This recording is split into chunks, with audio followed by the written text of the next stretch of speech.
So എല്ലാവർക്കും നമസ്കാരം. Welcome to Earnest academy. So നമ്മൾ ഇന്നത്തെ സെഷനിൽ ജൂനിയർ ഇൻസ്ട്രക്ടർ അല്ലെങ്കിൽ ട്രേഡ്സ്മാൻ, മെഷീനിസ്റ്റ് അല്ലെങ്കിൽ ടർണർ എക്സാമുമായി ബന്ധപ്പെട്ട് നമുക്ക് CNC ടേണിംഗ് സെഷനാണ്. സോ നമ്മൾ ഇന്നത്തെ ഒരു സെഷനിൽ നമുക്ക് ഈ മെഷീൻ മോഡൽ എന്ന് പറയുന്ന ഒരു ടോപ്പിക് അല്ലെങ്കിൽ മെഷീൻ മോഡൽ എന്താണെന്നുള്ള ഒരു ഐഡിയ നമുക്ക് വേണം.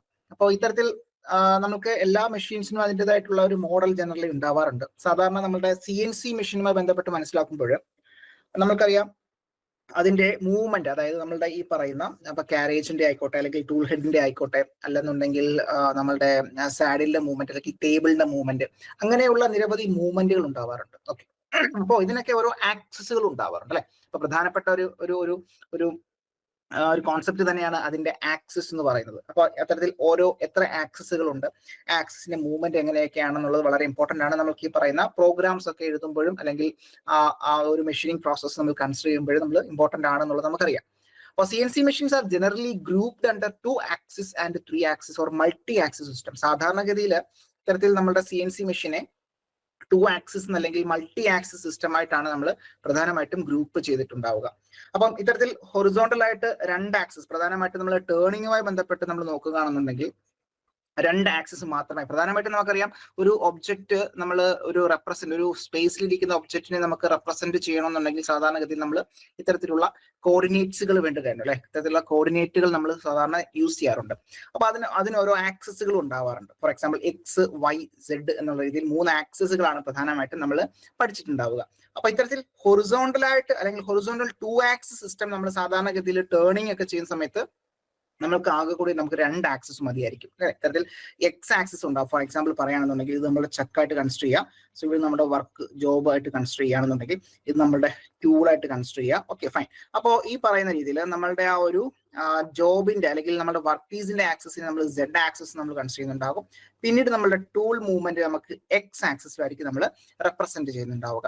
അപ്പൊ അങ്ങനെ വളരെ ഇമ്പോർട്ടന്റ് ആണ്, 2 ആക്സിസുകളാണ് നമുക്ക് ടേണിങ്ങുമായി ബന്ധപ്പെട്ട് നമുക്ക് മനസ്സിലാക്കേണ്ടത് എന്നുള്ളത് ഓർത്തിരിക്കാം. അപ്പോൾ ടേണിങ്ങുമായി ബന്ധപ്പെട്ട് അതായത് CNC ടേണിങ്ങുമായി ബന്ധപ്പെട്ട് നമുക്ക് എത്ര ആക്സിസ് വേണം എന്ന് ചോദിച്ചു കഴിഞ്ഞാൽ 2 ആക്സിസുകളാണെന്നുള്ളത് ഓർത്തിരിക്കാം. അത് ഏതൊക്കെയാണെന്ന് ചോദിച്ചു കഴിഞ്ഞാൽ Xഉം Zഉം ആണ് എന്നുള്ളത് ഓർത്തിരിക്കാം. ആക്സിസിനെ കുറിച്ച് വളരെ ഡീറ്റെയിൽ ആയിട്ട് നമ്മൾ പഠിക്കുന്നുണ്ട്. അപ്പൊ അതിന് മുന്നോടിയായിട്ട് മനസ്സിലാക്കിയാൽ മതി ഇത്തരത്തിൽ 2 ആക്സിസുകളാണ് നമുക്ക് വേണ്ടത്. അത് ഏതൊക്കെയാണെന്ന് ചോദിച്ചു കഴിഞ്ഞാൽ Xഉം Zഉം ആണ്. ഓക്കെ, Xഉം Zഉം ആണ്. അപ്പൊ ഈ ചിത്രത്തിൽ പറഞ്ഞതുപോലെ നമ്മളുടെ ചക്കിൽ നിന്നും വർക്ക് പീസ് ഇരിക്കുകയാണെന്നുണ്ടെങ്കിൽ ചക്ക് റൊട്ടേറ്റ് ചെയ്യുന്ന അല്ലെങ്കിൽ ചക്കിന്റെ ആ ഒരു ആക്സിസ് അല്ലെങ്കിൽ വർക്ക് പീസിന്റെ ആക്സിസ് ഉദ്ദേശിക്കുന്നത് Z ആക്സിസ് ആയിട്ട് റെപ്രസെന്റ് ചെയ്യുന്നു. അതുപോലെ തന്നെ ടൂളിന്റെ മൂവ്മെന്റ് നമ്മൾ X ആക്സിസ് അല്ലെങ്കിൽ Zന് പെർപെൻഡിക്കുലർ ആയിട്ടുള്ള മൂവ്മെന്റ് ആണ് നമ്മുടെ X ആക്സിസ് എന്ന് പറയുന്നത്. ഓക്കെ, അപ്പൊ അത്തരത്തിലുള്ള CNC മെഷീനുകൾക്ക് ടേണിങ്ങുമായി ബന്ധപ്പെട്ട് മനസ്സിലാക്കാം. ഓക്കെ, അതായത് CNC ലെയ്ത്തിൽ അല്ലെ, CNC ലെയ്ത്തിൽ നമ്മൾ ഇത്തരത്തിൽ 2 ആക്സിസ് ആണ് യൂസ് ചെയ്യുന്നുണ്ടാവുക. എന്നാൽ നമ്മൾ ഇത്തരത്തിൽ വെർട്ടിക്കൽ CNC മെഷീനിൽ നമ്മൾ എന്താണ് ഇത്തരത്തിൽ വെർട്ടിക്കൽ CNC മെഷീൻ എന്ന് പറയുമ്പോൾ മറ്റൊരു പേരാണ് മെഷീനിങ് സെന്റർ എന്ന് പറയുന്നുണ്ടാവും അല്ലെ, മെഷീനിങ് സെന്റർ എന്ന് പറയുന്നത്. അപ്പൊ വെർട്ടിക്കൽ CNC മെഷീൻ എന്ന് പറയുമ്പോൾ നമ്മൾ അത്തരത്തിൽ നമുക്ക് പറയാന്നുണ്ടെങ്കിൽ മില്ലിംഗ് മെഷീൻ നമുക്ക് വെർട്ടിക്കലിനകത്ത് കൺസിഡർ ചെയ്യാൻ കഴിയുന്നതാണ്.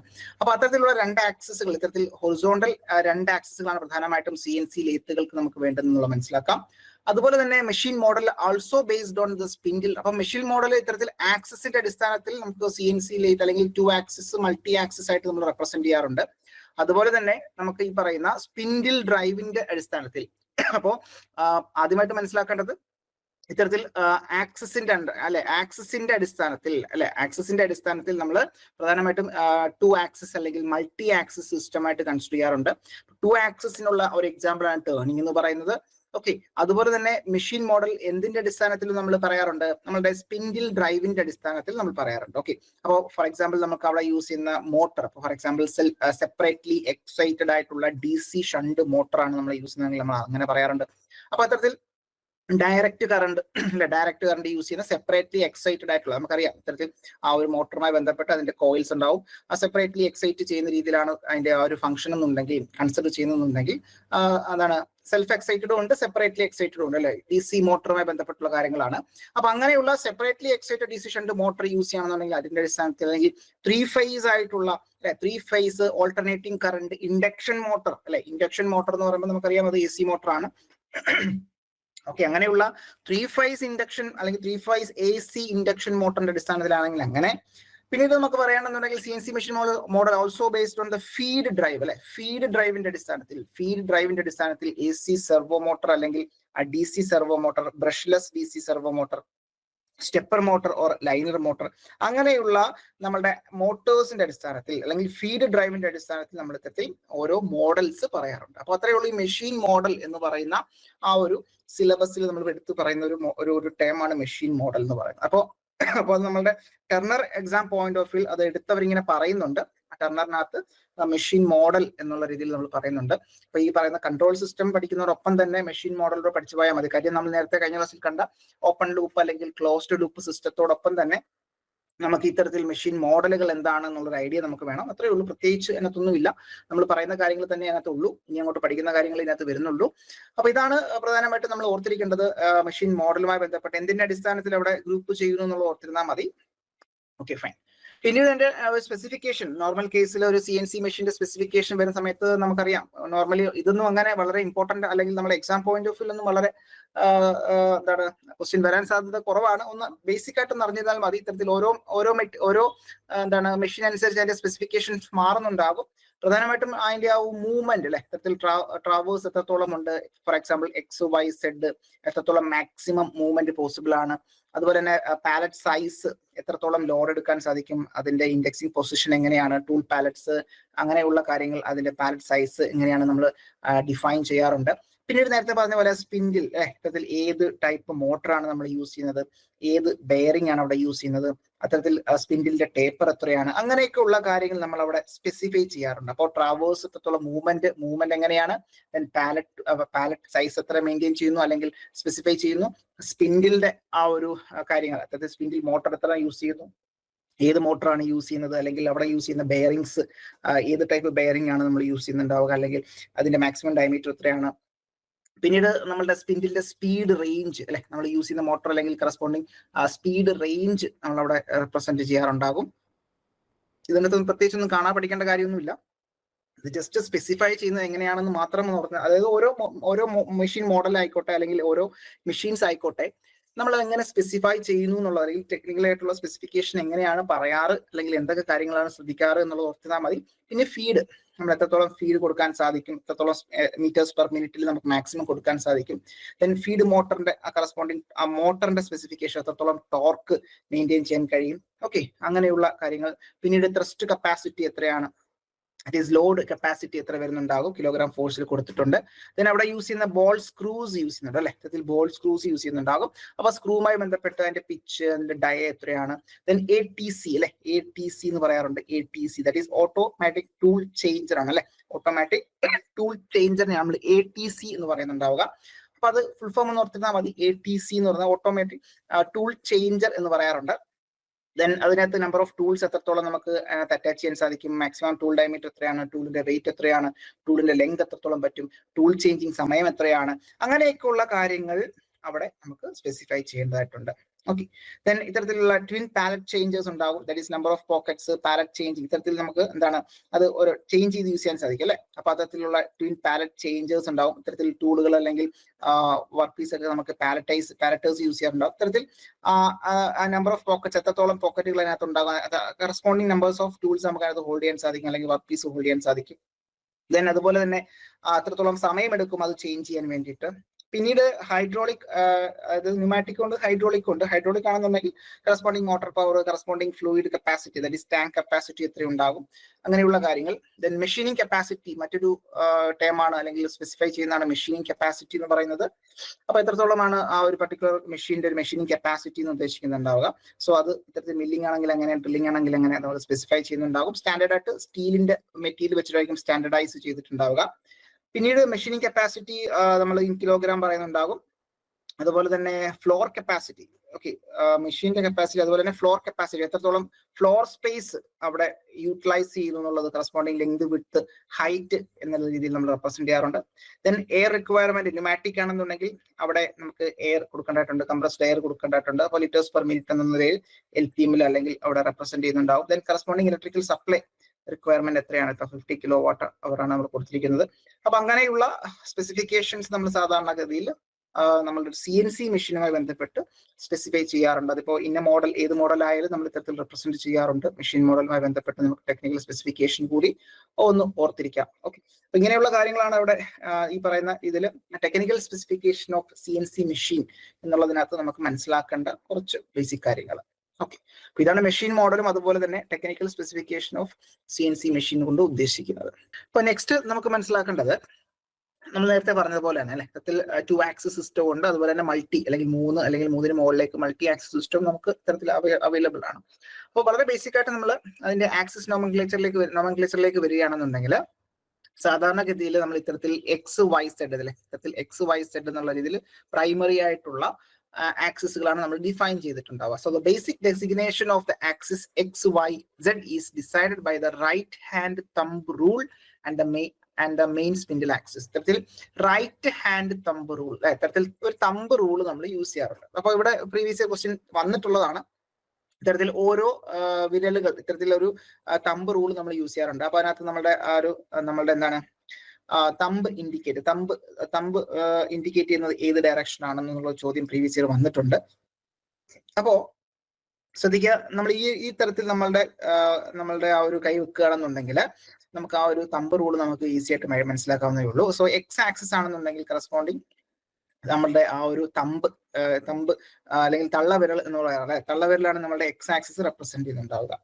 പിന്നീട് നമുക്ക് ചൂണ്ടുവിരൽ, അതായത് Y എന്ന് പറയുന്നത് നമ്മളുടെ ആ ഒരു ചൂണ്ടുവിരലായിരിക്കും Y ആക്സിസ് എന്ന് പറയുന്നുണ്ടാവുക. ഓക്കെ, പിന്നീട് മിഡിൽ ഫിംഗർ ആണ് നമ്മളുടെ Z ആക്സിസ് ആയിട്ട് റെപ്രസെന്റ് ചെയ്യുന്നുണ്ടാവുക. ഓക്കെ, ഇതാണ് നമ്മൾ റൈറ്റ് ഹാൻഡ് തമ്പ് റൂൾ എന്ന് പറയുന്നത്. അപ്പൊ ഈ 3 ആക്സിസ് എങ്ങനെയാണ്, ഇപ്പം Z ആക്സിസ് എന്ന് പറയുന്നത് സാധാരണഗതിയിൽ എല്ലായ്പ്പോഴും Z ആക്സിസ് എന്ന് പറയുന്നത് സ്പിൻഡിൽ ആക്സിസ് ആയിട്ടാണ് റെപ്രസെന്റ് ചെയ്യാറ് അല്ലെ. ഇത്തരത്തിൽ Z ആക്സിസ് എല്ലായ്പ്പോഴും സ്പിൻഡിൽ ആക്സിസ് ആയിട്ടാണ് നമ്മൾ റെപ്രസെന്റ് ചെയ്യുക എന്നുള്ളത് ഓർത്തിരിക്കാം. അതിപ്പോ മില്ലിംഗ് മെഷീൻ ആയിക്കോട്ടെ, ലെയ്ത്ത് മെഷീൻ ആയിക്കോട്ടെ, അവിടെയൊക്കെ ഇത്തരത്തിൽ സ്പിൻഡിൽ റെപ്രസെന്റ് ചെയ്യുന്നത് Z ആക്സിസ് ആയിട്ട് റെപ്രസെന്റ് ചെയ്യാറുണ്ട്. പിന്നീട് ബാക്കിയുള്ളത് കറസ്പോണ്ടിങ് നമ്മുടെ X ആക്സിസ്, നമ്മൾ നേരത്തെ പറഞ്ഞു ലെയ്ത്തിൽ നമ്മൾ Z മാത്രമേ കൺസിഡർ ചെയ്യാറുള്ളൂ. സോ X ആക്സിസ് നമ്മളുടെ ആ ഒരു തമ്പ് ഇൻഡിക്കേറ്റ് ചെയ്യുന്നുള്ള ഓർത്തിരിക്കാം. പിന്നീട് Y എന്ന് പറയുന്നത് അതിന് പെർപെൻഡിക്കുലർ ആയിട്ടുള്ള Y ആക്സിസ് കറസ്പോണ്ടിങ് നമ്മുടെ ഫിംഗർ ഇൻഡിക്കേറ്റ് ചെയ്യുന്നുണ്ട്. Middle finger Z axis indicate ചെയ്യുന്നുണ്ട്. അപ്പൊ ഈ 3 കാര്യങ്ങൾ ജസ്റ്റ് ഒന്ന് ഓർത്തിട്ടാൽ മതി. നമ്മളുടെ ആക്സിസുമായി ബന്ധപ്പെട്ട് XYZ ആക്സിസ് എങ്ങനെ നമ്മൾ ഈ പറയുന്ന ബേസിക് ഡെസിഗ്നേഷനകത്ത് എങ്ങനെ നമ്മൾ മനസ്സിലാക്കുന്നു എന്ന് ചോദിച്ചു കഴിഞ്ഞാൽ ഇത്തരത്തിൽ തമ്പ് റൂളിന്റെ അടിസ്ഥാനത്തിലാണ് ആ മൂവ്മെന്റുകൾ നമ്മൾ മനസ്സിലാക്കുന്നുണ്ടാവുക. ഓക്കെ, അപ്പൊ ഈ ഒരു കാര്യം ഓർത്തിരിക്കാം. അതുപോലെ തന്നെ പ്രൈമറി ആയിട്ടുള്ളതുകൊണ്ട് ഓക്സിലറി ആയിട്ടുള്ളതുകൊണ്ട് 2 ആക്സിസുകൾ സാധാരണ ഉണ്ടാവും. പ്രൈമറി ആക്സിസ് ആണ് നമ്മളിപ്പോ പറഞ്ഞ XYZ എന്ന് പറയുന്നുണ്ടാവുക, പ്രൈമറി ആക്സിസുകളായിരിക്കും. ഓക്കെ, അപ്പൊ അതുപോലെ തന്നെ അല്ലെങ്കിൽ അത്തരത്തിൽ ഓക്സിലറി ആക്സിസ് അല്ലെങ്കിൽ സെക്കൻഡറി ആയിട്ടുള്ള ആക്സിസുകൾ നമ്മൾ സാധാരണ കാണാറുണ്ട്. Okay, fine. അപ്പൊ ഇത്തരത്തിൽ നോക്കുകയാണെന്നുണ്ടെങ്കിൽ ഈ ചിത്രത്തിനകത്ത് നമുക്ക് കറസ്പോണ്ടിങ് അതിന്റെ എന്താണ് XYZ തന്നെ മറ്റൊരു ആക്സിസും കാണാൻ സാധിക്കും അല്ലെ. സോ ആക്സിസ് എന്ന് പറഞ്ഞാൽ മൂവ്മെന്റ് ആണ് അവർ ഉദ്ദേശിക്കുന്നത്. ഓക്സിലറി മൂവ്മെന്റ് എന്നുള്ളത് നോക്കി ഇവിടെ റോട്ടറി മോഷനും വരുന്നുണ്ട് അല്ലെ. ലീനിയർ മോഷൻ ആയിട്ടാണ് XYZ കൊടുക്കുന്നുണ്ടാവുക. With respect to X axis അത് റൊട്ടേറ്റ് ചെയ്യുകയാണെന്നുണ്ടെങ്കിൽ റൊട്ടേറ്റ് ചെയ്യുകയാണെന്നുണ്ടെങ്കിൽ അതിനെ A വെച്ച് റെപ്രസെന്റ് ചെയ്യുന്നു. ഓക്കെ, A വെച്ച് റെപ്രസെന്റ് ചെയ്യുന്നു. അപ്പോൾ അതിന്റെ മൂവ്മെന്റ് എന്ന് പറയുന്നത് നമുക്കറിയാം ഇവിടെ നിന്ന് നോക്കുകയാണെന്നുണ്ടെങ്കിൽ ആന്റി ക്ലോക്ക് വൈസ് ആണ് മൂവ് ചെയ്യുന്നുണ്ടാവുക. അപ്പൊ അങ്ങനെ ആന്റി ക്ലോക്ക് വൈസ് ആണെന്നുണ്ടെങ്കിൽ അത് പോസിറ്റീവായിട്ട് കൊടുക്കാം. ഓക്കെ, പിന്നീട് നോക്കി, അപ്പോൾ ഈ പറഞ്ഞ ഇതിൽ നമ്മൾ സാധാരണ നേരത്തെ കണ്ടു XYZ, അതുപോലെ തന്നെ തൊട്ട് താഴെയായിട്ട് ABC എന്ന് റെപ്രസെന്റ് ചെയ്യുക. അപ്പോൾ Xന് കറസ്പോണ്ടിങ് ആയിട്ട് A ഉണ്ടാകും, Yക്ക് കറസ്പോണ്ടിങ് ആയിട്ട് B ഉണ്ടാവും, Zന് കറസ്പോണ്ടിങ് ആയിട്ട് Z ഉണ്ടാവും. അപ്പൊ XYZ ആക്സിസിൽ with respect to X axis അത് റൊട്ടേറ്റ് ചെയ്യുകയാണെന്നുണ്ടെങ്കിൽ X ആക്സിസ് അത് റൊട്ടേഷൻ അല്ലെങ്കിൽ റോട്ടറി മൂവ്മെന്റ് അവിടെ കാണുന്നുണ്ടെങ്കിൽ നമുക്ക് പറയാം അത് ആന്റി ക്ലോക്ക് വൈസ് ആണെന്നുണ്ടെങ്കിൽ അത് പോസിറ്റീവായിട്ട് കൺസിഡർ ചെയ്യാം. ഓക്കെ, പിന്നീട് Y ആക്സിസ് എന്ന് പറയുന്നത് എവിടെ ആയിരിക്കുന്നുണ്ട്, ഇവിടെ Y ആക്സിസ് കൺസിഡർ ചെയ്തിട്ടുണ്ട്. അപ്പൊ Y with respect to Y അല്ലെ, Yക്ക് എന്താണ് ആ ഒരു കറസ്പോണ്ടിങ് കമ്പോണന്റ് റൊട്ടേറ്റ് ചെയ്യുകയാണെന്നുണ്ടെങ്കിൽ അല്ലെ, ഇവിടെ നിന്ന് നോക്കുകയാണെന്നുണ്ടെങ്കിൽ ആന്റി ക്ലോക്ക് വൈസ് ആണെന്നുണ്ടെങ്കിൽ നമുക്ക് അതിനെ പോസിറ്റീവായിട്ട് കൺസിഡർ ചെയ്യാം, B+ അല്ലെങ്കിൽ B പോസിറ്റീവായിട്ട് എടുത്തു. പിന്നീട് Z ആക്സിസ് കൺസിഡർ ചെയ്യുകയാണെന്നുണ്ടെങ്കിൽ with respect to Z axis നമ്മൾ ഇവിടെ നിന്ന് നോക്കുന്ന സമയത്ത് with respect to Z axis അത് എന്താണ് ആന്റി ക്ലോക്ക് വൈസ് ആയിട്ട് റൊട്ടേറ്റ് ചെയ്യുന്നു. സോ അത് നമ്മൾ C വെച്ച് റെപ്രസെന്റ് ചെയ്യുന്നു. അങ്ങനെ എന്താണ് XYZ കറസ്പോണ്ടിങ് ABC എന്നുള്ളത് എന്താണ് അതിന്റെ റോട്ടറി ആണെന്നുള്ളത് കൂടി ഒന്ന് മനസ്സിലാക്കി വെക്കാം. അപ്പൊ ഈ ചിത്രത്തിൽ കാണുന്ന എന്താ, ഈ ചിത്രത്തിൽ നമുക്ക് കറസ്പോണ്ടിങ് നമ്മുടെ ലെയ്ത്തുമായി ബന്ധപ്പെട്ടാണ്. ഫോർ എക്സാമ്പിൾ ഇവിടെ ചക്ക് ഒന്ന് കൺസിഡർ ചെയ്യാം. ഓക്കെ, അപ്പോൾ ഇവിടെ നമ്മളുടെ വർക്ക് പീസ് ആണ്. സോ ഇവിടെ പോയിന്റ് കൺസിഡർ ചെയ്തു. So this is work centre എന്നുള്ളത് നമ്മൾ കൺസിഡർ ചെയ്യുക. അങ്ങനെയാണെന്നുണ്ടെങ്കിൽ നമുക്കറിയാം ഇവിടുന്ന് റൈറ്റ് സൈഡിലേക്കുള്ളത് പോസിറ്റീവ്, ലെഫ്റ്റ് സൈഡിലേക്കുള്ളത് സെഡ് നെഗറ്റീവായിട്ട് റെപ്രസെന്റ് ചെയ്യാറുണ്ട് അല്ലെ. അപ്പൊ ഇത് നമ്മൾ കുറച്ചുകൂടെ മുന്നോട്ട് പോകുന്ന സമയത്ത് പ്രോഗ്രാമിംഗ് പഠിക്കുന്ന സമയത്ത് ഇത്തരത്തിൽ കൃത്യമായിട്ട് നമ്മൾ ഐഡന്റിഫൈ ചെയ്യും എങ്ങനെ സെഡ് മൈനസ് അല്ലെങ്കിൽ റെപ്രസെന്റ് ചെയ്യുന്നു സെഡ് പ്ലസ് എന്താണെന്നുള്ളത്. ഓക്കെ, അപ്പോൾ ഇവിടെ ജസ്റ്റ് ഒന്ന് മനസ്സിലാക്കുക, ദാറ്റ് ഈസ് ഇവിടെ പോസിറ്റീവ് സെഡ് ആക്സിസ് ഇവിടെ ഉണ്ട്, corresponding negative zed axis left സൈഡിലേക്ക് ഉണ്ടാകും. ഓക്കെ, അപ്പോൾ ഇത് പിന്നീട് മനസ്സിലാക്കേണ്ടത് എക്സ് ആക്സിസ് എന്ന് പറയുന്നത് നമുക്കറിയാം ഇത് ടൂൾ മൂവ്മെന്റ് ആണ്. സോ ടൂൾ എന്താണ് ഫീഡ് ചെയ്യുന്നുണ്ടാകും. സോ അത്തരത്തിൽ മുന്നോട്ടാണെന്നുണ്ടെങ്കിൽ അതിനെ നമുക്ക് എക്സ് പോസിറ്റീവ് എക്സ് എന്നും, അതല്ല പിന്നെ മുന്നോട്ടാണ് കൺസിഡർ ചെയ്യുന്നുണ്ടെങ്കിൽ നമുക്ക് അതിനെ നെഗറ്റീവ് എക്സ് ആക്സിസ് ആയിട്ട് നമ്മൾ റെപ്രസെന്റ് ചെയ്യാറുണ്ട്. അപ്പോ ഇത്തരത്തിലാണ് നമ്മുടെ ഒരു ആക്സിസുകൾ എന്നുള്ള ഒരു ബേസിക് ഐഡിയ നമുക്ക് വേണം. ഓക്കെ ആണോ? ഇത് ക്ലിയർ ആണോ? ഇത്രയും കാര്യങ്ങൾ ഓക്കെ ആണോ? സാറേ ഒരു ഡൗട്ട് ഉണ്ട്. നേരത്തെ പറഞ്ഞതില് വൈ ആക്സിസ് ആണോ മുകളിലേക്ക് വരുന്നത് ഫിംഗറിന്റെ? വൈ ആക്സിസ് മുകളിലേക്ക് വരുന്നുണ്ടാവും. നമ്മൾ നേരത്തെ ഇസെഡ് ആക്സിസ് ആയിട്ടല്ലേ ശരിക്കും അത് വരേണ്ടത്? അല്ല, നമ്മൾ റെപ്രസെന്റ് ചെയ്യുന്നതാണ്. അപ്പൊ ഈ പറഞ്ഞ രീതിയിൽ ഈ പറഞ്ഞ 3 കാര്യങ്ങൾ എല്ലായ്പ്പോഴും വേണമെങ്കിൽ അങ്ങോട്ടും ഇങ്ങോട്ടും തിരിയാം. ഈ പറഞ്ഞ രീതിയിൽ സെഡ് മുകളിലേക്ക് വരികയാണെങ്കിൽ കറസ്പോണ്ടിങ് എക്സ് ഈ ഡയറക്ഷനിലായിരിക്കും വരുന്നുണ്ടാവുക. മനസ്സിലായോ? തമ്പ് എപ്പോഴും എക്സ് ആയിരിക്കുള്ളൂ. പിന്നെ ഡൗട്ട് വന്നത് ഞാൻ മറ്റൊരു എക്സാമ്പിൾ വേണമെങ്കിൽ ജസ്റ്റ് കാണിക്കാം. അതായത് ഇപ്പൊ ഫോർ എക്സാമ്പിൾ നമ്മൾ ടേബിൾ ആണെന്നിരിക്കുക. ടേബിൾ ഇതാണ് നമ്മളുടെ മില്ലിംഗ് മെഷീന്റെ സ്പിൻഡിൽ നിന്ന് കൺസിഡർ ചെയ്യാം. സോ നമ്മളുടെ ഈ പറയുന്ന രീതിയിൽ ഇപ്പൊ ഈ ഒരു മെഷീൻ കൺസിഡർ ചെയ്യുകയാണെന്നുണ്ടെങ്കിൽ നമ്മളുടെ സെഡ് എന്ന് പറയുന്നത് എങ്ങോട്ടായിരിക്കും ഇരിക്കുന്നുണ്ടാവുക? മുകളിലേക്കാണ്. ഓക്കെ, അപ്പൊ ഒന്നുമില്ല, അത് നമ്മൾ പറഞ്ഞില്ലേ ഓരോ ഈ പറഞ്ഞ 3 ആക്സിസ് എല്ലായ്പ്പോഴും ഈ പറഞ്ഞ സെഡിനോട് ചേർന്ന് ഇങ്ങനെ വൈ ഉണ്ടാവും. ഈ പറഞ്ഞ പോർഷൻ വൈ, പിന്നീട് എക്സസ് ഉണ്ടാവും, ഈ എക്സ് ആക്സിസ് ഉണ്ടാവും. അപ്പൊ ശ്രദ്ധിക്കേണ്ട കാര്യത്തിലേ ഉള്ളൂ, ഈ പറയുന്ന ഇപ്പം സെഡ് മുകളിലേക്ക് ആവുകയാണെന്നുണ്ടെങ്കിൽ കറസ്പോണ്ടിങ് ഇതെന്ന് പറയുന്നത് ടേബിൾ മൂവ്മെന്റ് എന്ന് പറയുന്നത് എക്സ് ആക്സിസ് ആയിരിക്കും. ഓക്കെ, പിന്നീട് ഈ ഡയറക്ഷൻ എന്ന് പറയുന്നതായിരിക്കും കറസ്പോണ്ടിങ് വൈ ആക്സിസ് വരുന്നുണ്ടാവുക. അപ്പൊ ഈ പറയുന്ന എന്താണ്, അപ്പം അതാണ് പറഞ്ഞത് മെയിൻ സ്പിൻഡിൽ ആക്സിസിനെ റെപ്രസെന്റ് ചെയ്ത് വേണം നമ്മൾ എപ്പോഴും അത് ഒരു മെയിൻറ്റെയിൻ ചെയ്യാൻ വേണ്ടിയിട്ട്. അതായത് ജസ്റ്റ് ഇത് നിങ്ങൾ കൈ ഇങ്ങനെ വെച്ചതിന് പകരം ജസ്റ്റ് ഒന്ന് നേരെയാക്കി നോക്കുകയാണെന്നുണ്ടെങ്കിൽ, നമ്മളിപ്പോൾ സ്പൈഡർമാന്റെ കൂട്ടൊക്കെ നോക്കുകയാണെന്നുണ്ടെങ്കിൽ നോക്കി നമ്മളുടെ സെഡ് മുകളിലേക്ക് വരുന്നുണ്ടാകും, വൈ നേരെ തിരിയുന്നുണ്ടാവും, എക്സ് ആക്സിസും കാണാൻ സാധിക്കും അല്ലെ. അപ്പൊ ആ രീതിയിലേക്ക് നമുക്ക് മാറ്റാൻ കഴിയുമല്ലോ. പറഞ്ഞു മനസ്സിലായോ? ഓക്കെ ആണോ? അപ്പൊ അത് ജസ്റ്റ് ഒന്ന് ഓർത്തിരുന്നാൽ മതി. അപ്പൊ എപ്പോഴും നമ്മൾ ശ്രദ്ധിക്കേണ്ട കാര്യം നമ്മളുടെ ഇപ്പം ഇവിടെ ശ്രദ്ധിച്ച് ഇപ്പം നമ്മൾ നേരത്തെ ലെയ്ത്തിൽ കണ്ടപ്പോ ഈ പറയുന്ന നമ്മളുടെ വർക്ക് പീസ് എന്ന് പറഞ്ഞത് ഇങ്ങനെ ഇരിക്കുകയാണ്.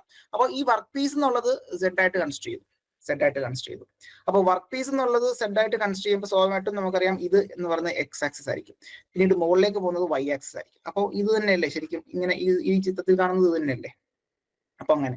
അപ്പൊ ഇനി ഇതേപോലെ തന്നെ നമ്മൾ ഇവിടെ മില്ലിംഗ് മെഷീൻ അല്ലെങ്കിൽ വെർട്ടിക്കൽ മെഷീൻ സെന്ററിലേക്ക് വരുന്ന സമയത്ത് നമ്മളുടെ സ്പിൻഡിൽ നമ്മൾ സെഡ് ആയിട്ട് കൺസിഡർ ചെയ്യുന്നു. സോ അതിന്റെ അടിസ്ഥാനത്തിൽ നമുക്ക് ബാക്കിയുള്ള കാര്യങ്ങൾ നമ്മൾ എന്ത് ചെയ്യാൻ പറ്റും, നമുക്കത് ഐഡന്റിഫൈ ചെയ്യാൻ പറ്റും. ഓക്കെ, അതാണ്. ആൻഡ് അപ്പം ഈ ഡിസൈഡഡ് ബൈ, അതാണ് പറഞ്ഞത് X axis X Y zed is decided by the right hand thumb rule and the main spindle axis. അതാണ് അവരങ്ങനെ പറയാൻ സാധിക്കും.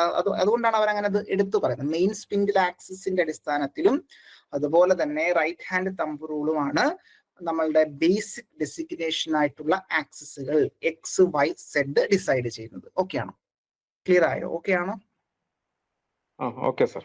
ഓക്കെ. അപ്പൊ നിങ്ങളോട് ചോദിക്കുകയാണ് എന്തൊക്കെയാണ് ഈ പറയുന്ന ഡിസൈഡ് ചെയ്യുന്നത്. അപ്പൊ എന്തൊക്കെയാണ് ഈ പറയുന്ന ഡിസൈഡ് ചെയ്യുന്നുണ്ടാവുക? ഒന്ന്, ഇത്തരത്തിൽ basic designation of the axis xyz is decided by the right hand thumb rule and the main spindle axis. അപ്പൊ മെയിൻ സ്പിൻഡിൽ ആക്സിസും ഉണ്ട്, തമ്പ് റൂളും ഉണ്ട് എന്നുള്ളത് ഓർത്തിരിക്കുക. ഓക്കെ, അപ്പൊ തമ്പ് റൂളും ഉണ്ട്, ഓപ്ഷനിൽ മെയിൻ സ്പിൻഡിൽ ആക്സിസും ഉണ്ടെന്നുണ്ടെങ്കിൽ രണ്ടും നമ്മൾ എന്ത് ചെയ്യുന്നുണ്ടാവും, ഡെസിഗ്നേഷന് നമ്മൾ യൂസ് ചെയ്യാറുണ്ട്. ഓക്കെ, അപ്പൊ thumb indicates x axis, finger indicates y axis and middle finger indicates z axis. എന്നാൽ ഈ പറയുന്ന സ്പിൻഡിൽ ആക്സിസിന്റെ കേസ് നോക്കുകയാണെങ്കിൽ എല്ലായ്പ്പോഴും സ്പിൻഡിൽ ആക്സിസ് നമ്മൾ സെഡ് ആക്സിസ് ആയിട്ട് നമ്മൾ കൺസിഡർ ചെയ്യുന്നു. സോ ഇതൊരു ബേസിക് പ്രൊസീജിയർ ഫോളോ ചെയ്യുന്നതാണ്. ഇതിന്റെ അടിസ്ഥാന സ്റ്റാൻഡർഡൈസ് ആയിട്ട് മുന്നോട്ട് പോകുന്നതേ ഉള്ളൂ. Okay, so apart from each side movement the axis of machine, some other auxiliary axis can exist like rotary table. ഇത്തരത്തിൽ എന്താണ് ഈ പറയുന്ന ലീനിയർ മൂവ്മെന്റ് മാത്രമല്ല ഇത്തരത്തിലുള്ള റോട്ടറി മൂവ്മെന്റുകളും അവിടെ പോസിബിൾ ആണെന്നുള്ളത് നമുക്കറിയാം. അതിന്റെ അടിസ്ഥാനത്തിലാണ് നമ്മൾ ഈ പറഞ്ഞ എക്സ് വൈ സെഡിനോടൊപ്പം തന്നെ എന്ത് ചെയ്യുന്നുണ്ടാവും എ ബി സി നമ്മൾ റെപ്രസെന്റ് ചെയ്യുന്നു. അപ്പൊ എ ബി സി എന്ന് പറയുമ്പോൾ കറസ്പോണ്ടിങ് നമുക്കറിയാം എന്താണ് അതിന്റെ റോട്ടറി ആയിട്ടുള്ള മൂവ്മെന്റ് ആണ് അല്ലെ. വിത്ത് റെസ്പെക്ട് ടു എക്സ് ആണെന്നുണ്ടെങ്കിൽ അതിനെ എ വെച്ച് റെപ്രസെന്റ് ചെയ്യുന്നു, വിത്ത് റെസ്പെക്ട് ടു വൈ ആണെന്നുണ്ടെങ്കിൽ ബി വെച്ച് റെപ്രസെന്റ് ചെയ്യുന്നു, വിത്ത് റെസ്പെക്ട് ടു സെഡ് ആണെന്നുണ്ടെങ്കിൽ നമ്മൾ സി വെച്ച് റെപ്രസെന്റ് ചെയ്യുന്നു. ഓക്കെ, അപ്പൊ ശ്രദ്ധിക്കേണ്ട കാര്യം നമ്മൾ ഈ നമ്മുടെ തമ്പിന് നേരെ നമ്മൾ വെച്ച് നോക്കുമ്പോൾ എല്ലായ്പ്പോഴും നമ്മുടെ ബാക്കിയുള്ള വിരലുകൾ നമ്മളിപ്പോ ഒരു തമ്പ് അല്ലെങ്കിൽ തംസപ്പ് ചെയ്യുന്ന സമയത്ത് വിരലിന് അല്ലെങ്കിൽ നമ്മളുടെ മുകളിലേക്ക് നമ്മളുടെ തള്ളവിരലുണ്ടാവും, ബാക്കിയുള്ള വിരലുകളെല്ലാം അതിനെ എന്താണ് കവർ ചെയ്തുകൊണ്ട് ഇങ്ങനെ മടക്കിയിരിക്കുന്നുണ്ടാവും അല്ലെ, മടങ്ങിയിരിക്കുന്നുണ്ടാവും. അപ്പം ഈ പറയുന്ന രീതിയിൽ തമ്പ് നമ്മൾ നേരെ വെച്ച് നോക്കുമ്പോൾ ഈ പറയുന്ന വിരലുകൾ അത് ആന്റി ക്ലോക്ക് വൈസ് ആയിരിക്കും നമ്മളത് മടക്കി വെച്ചിട്ടുണ്ടാവുക, അല്ലെങ്കിൽ ആ ഒരു ഡയറക്ഷനിലായിരിക്കും അത് മൂവ് ചെയ്യുന്നുണ്ടാവുക അല്ലെ. അപ്പൊ അതുകൊണ്ട് തന്നെ അത് പോസിറ്റീവായിട്ട് നമുക്ക് ആന്റി ക്ലോക്ക് വൈസ് ആയിട്ടുള്ളത് പോസിറ്റീവായിട്ട് എടുക്കാം. ഓക്കെ, അതാണ് നമ്മൾ നേരത്തെ കണ്ടത്.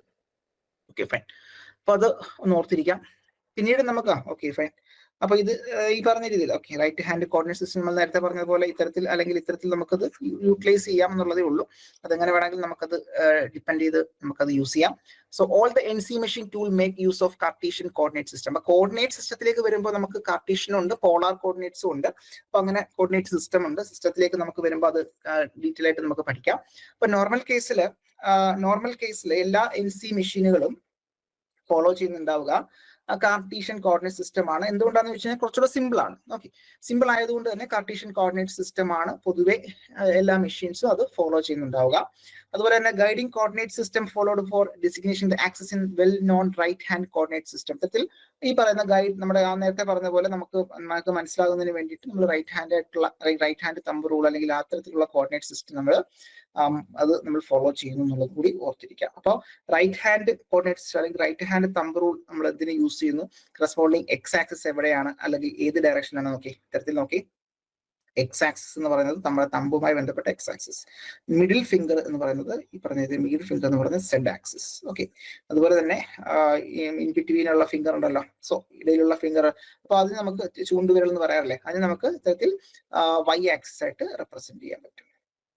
ഓക്കെ, അപ്പൊ അത് ഒന്ന് ഓർത്തിരുന്നാൽ മതി. അപ്പൊ അത് പ്രത്യേകിച്ച് ചോദ്യം കണ്ടിട്ടുണ്ട്. അപ്പൊ മിഡിൽ ഫിംഗർ എന്തിനെ റെപ്രസെന്റ് ചെയ്യുന്നു, അല്ലെങ്കിൽ എന്താണ് തമ്പ്, അത് ചോദ്യം പ്രീവിയസ് വന്നിട്ടുള്ളതാണ്. തമ്പ് അതായത് റൈറ്റ് ഹാൻഡ് തമ്പ് റൂളില് തമ്പ് റെപ്രസെന്റ് ചെയ്യുന്നത് ഏത് ഡയറക്ഷനെയാണ് എന്നുള്ളൊരു ചോദ്യം വന്നിട്ടുണ്ട്. അപ്പൊ അതുകൊണ്ട് നമുക്ക് അതൊന്ന് ഓർത്തിരിക്കാം. ഓക്കെ ഫൈൻ, നമുക്ക് അടുത്ത ക്ലാസ്സിൽ ബാക്കി ടോപ്പിക്കുകൾ നമുക്ക് നോക്കാം. Okay, thank you, good night.